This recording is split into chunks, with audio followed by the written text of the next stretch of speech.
ቄስ እኔ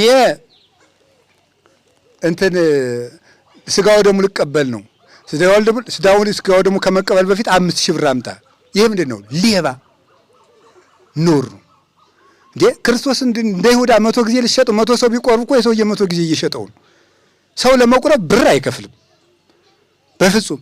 ከዚያ ይልቅ እርቦኛል ገብረ ማርያም ስጠኝ ይሻላል። አይሻልም? ይሻላል።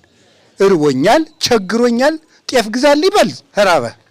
አዎ ብድግ ብለህ እንዴት ክርስቶስን ትሸጣለህ? ውሸቱን ማለት ነው።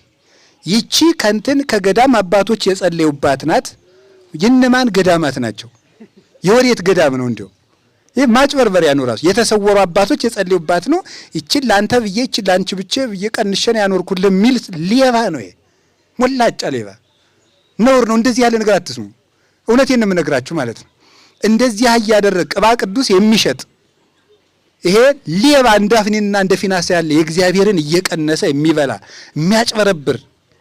አንዳንዱ ቤተ ክርስቲያን ተጀምሮ አላልቅ የሚለው አላልቅ እያለ ነው አሉ። አላልቅ እያለ ነው አሉ። አላልቅ እያለ ነው። እኔ ምንም አላልኩም ለምትሉት ነገር ራሳችሁ ነው ኃላፊነት የምትወስዱት።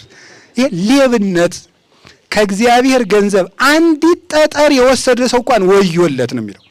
ከእግዚአብሔር ገንዘብ አንዲት ጠጠር፣ ከዚህ ቤተ ክርስቲያን ውስጥ አንድ ጠጠር ያለ ዓላማ ቤቱን የወሰደ ሰው በእግዚአብሔር ይፈረድበታል።